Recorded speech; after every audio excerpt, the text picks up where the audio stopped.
É necessário sempre acreditar que um sonho é possível, que o céu é o limite e você, truta, é imbatível, que o tempo ruim vai passar, é só uma fase, que o sofrimento alimenta mais a sua coragem, que a sua família precisa de você, lado a lado se ganhar, pra te apoiar, se perder. Falou do amor entre homem, filho e mulher, a única verdade universal que mantém a fé. Olha as crianças, que é o futuro e esperança, que ainda não conhece, não sente o que é ódio e ganância.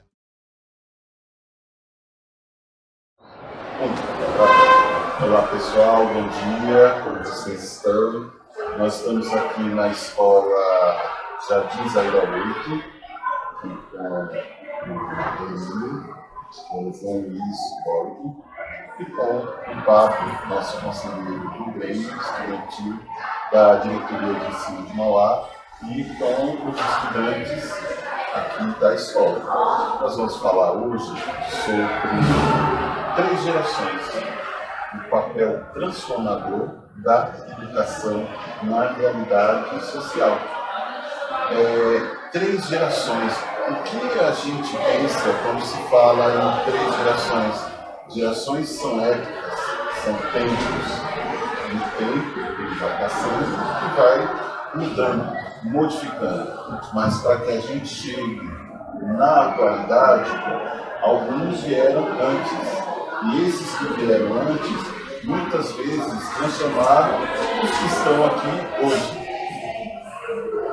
E por causa disso, a gente está aqui com essas 3 figuras ilustres, para a gente conversar um pouco, conversar com todos vocês e falar como que é chegar até aqui como professor, como vice-diretor, como estudante para cada um deles, tá bom? Vamos começar, eu falei os nomes previamente, mas agora cada um de vocês apresentou-se, começando pelo nosso homenageado, mais velho, pessoa ilustre, vocês conhecem bem, por favor, João, apresente-se.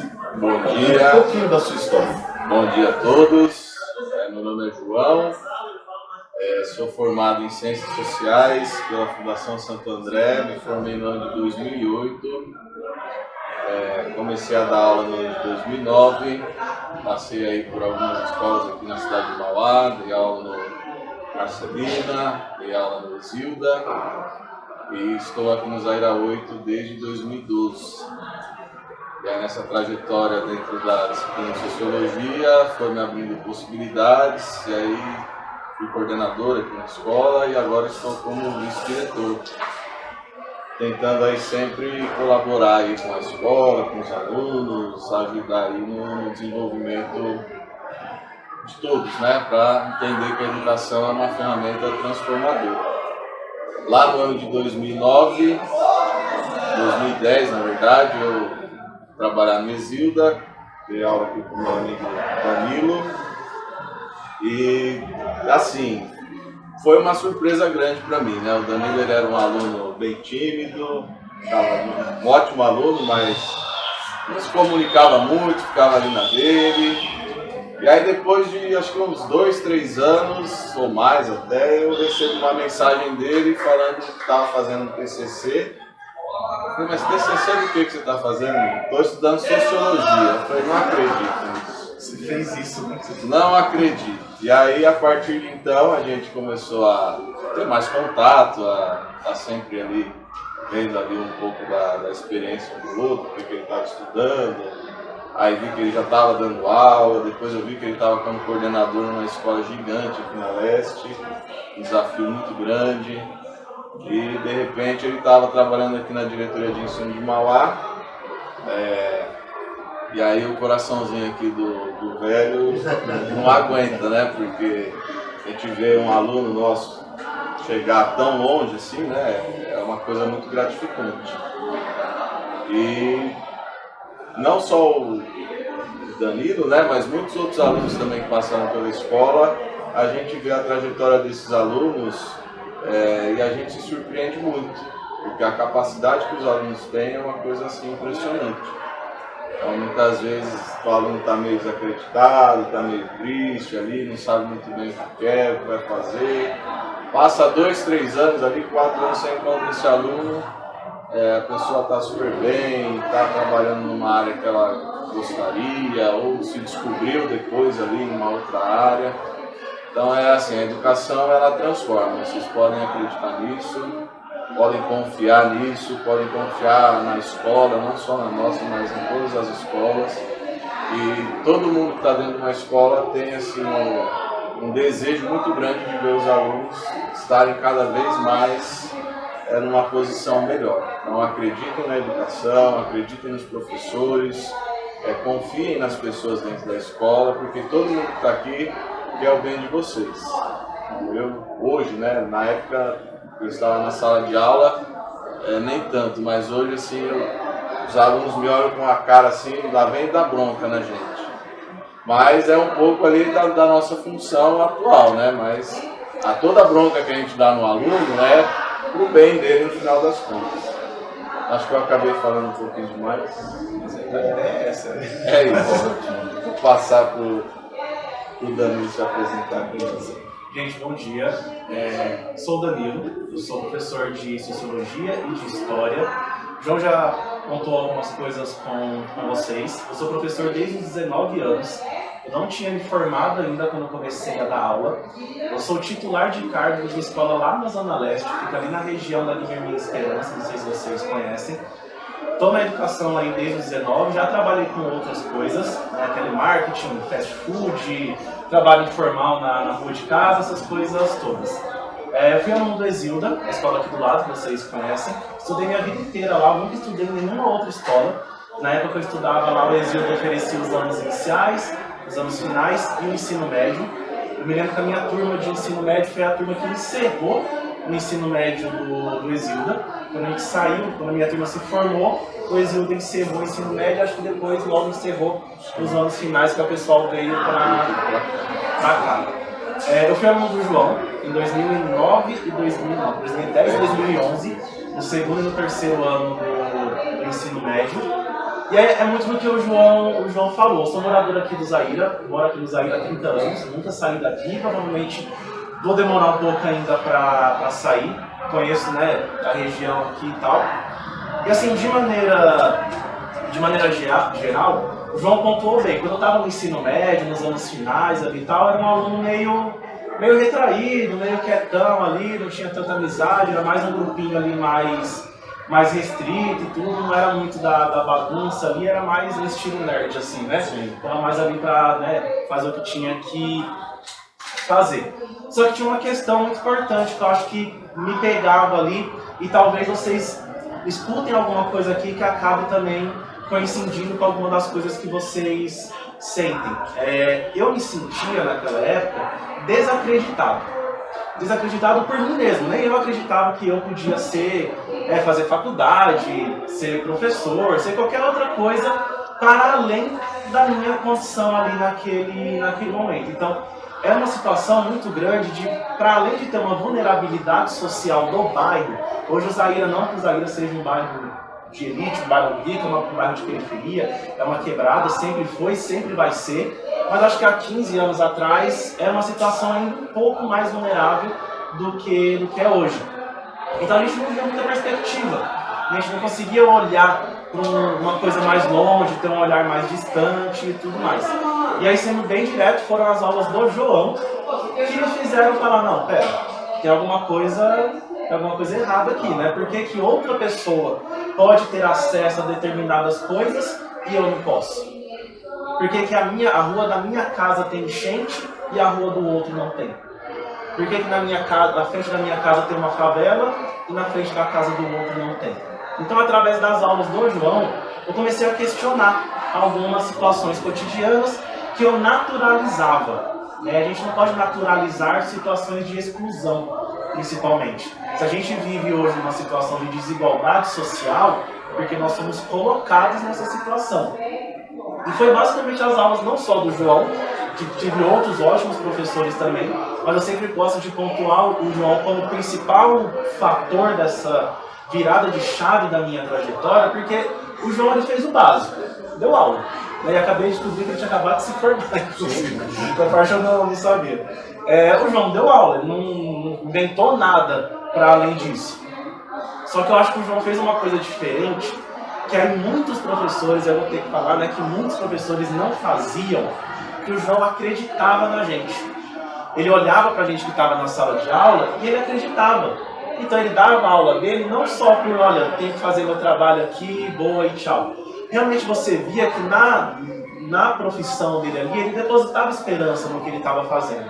E acho que quando eu percebi que o João acreditava na gente, eu falei, caramba, se o cara que nem me conhece tá acreditando em mim, por que eu não vou acreditar? E aí eu falei, mano, você que nem esse maluco aí, vou fazer sociologia, né? Não tinha decidido ainda muito o que eu queria fazer e tal. Também não tinha muito leque de opção assim, porque na minha família não tinha, acho que ninguém fazia faculdade na época, então não é aquela família que você olha e fala, pô, meu primo é engenheiro, fazer engenharia, meu tio é médico. Não, meu pai era pedreiro. Meu tio era aposentado de firma, meu irmão não fazia faculdade, então não tinha outra referência. A referência que eu tinha era o João. Eu falei, quer saber? Vou dar as caras aí, se der errado, né? Mais uma coisa que deu errado. Eu prestei o vestibular no terceiro ano do médio, eu consegui uma bolsa pelo ProUni, uma bolsa 100% pelo ProUni, que foi o que me possibilitou fazer faculdade, porque a faculdade na época, eu acho que era R$300 a mensalidade, e a gente pensa, pô, R$300 talvez não seja tão caro, né? Pensando assim, num curso de medicina, que é, sei lá, 1.000 e tanto por mês. Só que se eu tivesse que pagar R$100 por mês de faculdade, eu não conseguia fazer. Então eu só consegui entrar na faculdade porque eu consegui essa bolsa 100% do ProUni. E aí eu me formei em Sociologia, na verdade, Ciências Sociais, lá pela Uninove. Me formei 6 meses depois que o Diego, inclusive. A gente descobriu recentemente que a gente se formou praticamente junto. E tô aí, nessa luta. Fui professor de Sociologia, fui coordenador da escola onde eu trabalhava por 2 ou 3 anos, uma escola gigantesca lá na Zona Leste. E desde 2022 eu estou trabalhando aqui na diretoria de Mauá. E agora eu atuo na formação continuada de professores de História. Então eu atuo na formação de professores que já estão atuando em sala de aula. E aí eu futuro professor agora. Eu sou o Pablo, a minha história querendo ser professor começa lá no Olinda. Quando eu entrei lá eu tive uma professora, aí desde lá eu falo que eu queria ser professor, e desde lá, desde 2014 até aqui, 10 anos depois, não mudou. Aí depois desses 10 anos eu tive alguns professores, como o Ed Carlos e a Ana Paula, de Sociologia, o Ed Carlos de História, que fizeram eu ir mais para essa parte de Humanas. Aí depois com o João sendo vice-diretor, querendo ajudar também os estudantes, incentivando, querendo ter uma escola melhor. Aí também foi mais pro lado das ciências sociais. Aí que desde o ano passado eu tô falando que é ciências sociais que eu vou fazer, sociologia, e dar aula como 10 anos atrás eu falei. Então se não mudou até agora, no ano que vem eu tô aí fazendo ciências sociais ou alguma outra ciências humanas. Não tem como fugir mais, viu? Gravou. Legal, gente, para vocês verem, né? Hoje a nossa ideia aqui ter um ambiente bem propício para uma conversa, né? A gente vai conversar, falar desse ambiente de gerações, né? Essas influências que a gente está vendo aqui. A influência converge da onde? Do nosso amigo João.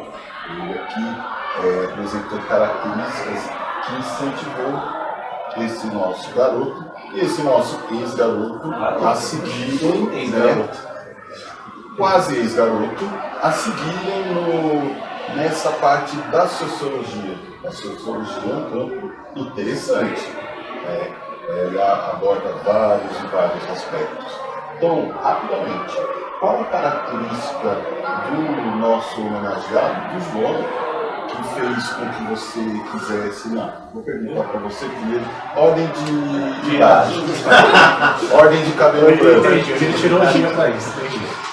Qual a característica, assim, que te incentivou? Você já falou Foi bastante coisa, mas aquela característica principal. Principal? Ou as principais, porque uma só acho que não fala pela pessoa, né? A pessoa não tem uma característica só. Eu acho que assim, na época que eu estava no ensino médio, eu acho que eu não tinha essa percepção. Acho que é um olhar que eu tive depois, né? Olhando em retrospecto. Eu entendo a educação, não sei se vocês vão concordar, se vocês também quiserem discordar, pode discordar. Inclusive a gente está aqui para discordar uns do outros, né? Eu acho que a educação, por mais que ela seja um ambiente formal, ela tem que ao mesmo tempo ser informal. Né? Não adianta nada o João, por exemplo, ser um baita de um sociólogo, ou eu ser assim um sociólogo 2.0, e eu chegar na sala de aula e eu falar uma coisa que ninguém entende. E eu falar uma língua que o aluno não entende. Pro aluno, eu não sei se vocês concordam, não interessa o que o professor sabe. Pro aluno é importante o que o professor consegue passar. Né? E eu acho que por muitos anos, eu tive excelentes professores. O Ed Carlos, por exemplo, que o Pablo citou, foi meu professor de história também. Eu tive excelentes professores, só que eu também tive professores não tão bons assim, como é em toda profissão. Em toda profissão a gente tem profissionais bons, profissionais medianos e profissionais, infelizmente, abaixo da expectativa. Eu acho que o João, ele conseguia trazer para a sala de aula uma carga de informalidade que era necessário para se comunicar com quem ele estava se comunicando. Eu acho que a maneira de lidar com as situações que a gente vivia em sala de aula me pegava muito. Eu até lembro de uma situação, acho que você não vai lembrar. A gente estava na sala uma vez, estava dando aula de filosofia, com um aluno de sociologia e filosofia. E aí tinha um colega lá na sala que ele estava de fone. Ele estava no canto direito, assim. E o João estava lá fazendo o trampo dele e tal, né? Explicando lá, não sei o quê. E o menino estava de fone. E aí o João, com essa paciência aí, chegou lá e falou: tira aí, né? Nem foi assim, né, agressivo, só tira aí que eu tô explicando. Eu não sei, eu acho que o menino tava num dia, né? Não tava tão legal. Aí o moleque se exaltou, arrancou o fone da orelha, pisou em cima do fone. Aí o João olhou assim e falou: meu, precisava disso. Não precisava, era só pra tirar. E aí eu falei: caramba, né? Talvez se fosse algum outro professor, tinha entrado na pilha, tinha, né, falado: você, né, vai pra direção, vai não sei pra onde, não sei o quê. E aí ele falou: meu, não precisava. Pra que você tá fazendo isso? E é uma maneira de lidar com as situações que eu lembro que tinha muito colega que falava: eu não faço a matéria de ninguém, mas a aula do João eu faço. Porque o João é firmeza, não sei o que. Eu acho que essas características de lidar com uma certa informalidade com as situações, de saber se comunicar, eu acho que foi uma coisa que me inspirou bastante, foi uma coisa que eu tentei fazer também com os meus alunos. Não tão bem quanto o João fazia, mas tentei. A principal é você, aquelas características principais. As principais, uma que é a principal é o olhar do João para o estudante, de querer ir bem na escola, de tentar incentivar, de querer um lugar melhor para ele, tentar... Sinal, hein? Tentar ajudar o estudante da melhor forma. Até agora ele, como vice-diretor, sempre quando tem alguma coisa que quer que esteja na escola, quer alguma coisa, sempre o pessoal vai falar com o João. Pode ter várias pessoas na direção que querem falar com o João, porque sabe que ele vai tentar fazer da melhor forma, vai ser mais tranquilo de conversar. Então esse olhar dele mais atento e mais carinhoso com o estudante. Legal. A gente fala sobre essa característica humana, né? A gente quer proximidade com a pessoa, com quem que a gente quer se aproximar? Aquela pessoa que é mais acolhedora, né? É necessário sempre acreditar que um sonho é possível, que o céu é o limite e você, truta, é imbatível, que o tempo ruim vai passar, é só uma fase, que o sofrimento alimenta mais a sua coragem, que a sua família precisa de você, lado a lado se ganhar, pra te apoiar, se perder. Falou do amor entre homem, filho e mulher, a única verdade universal que mantém a fé. Olha as crianças, que é o futuro e esperança, que ainda não conhece, não sente o que é ódio e ganância.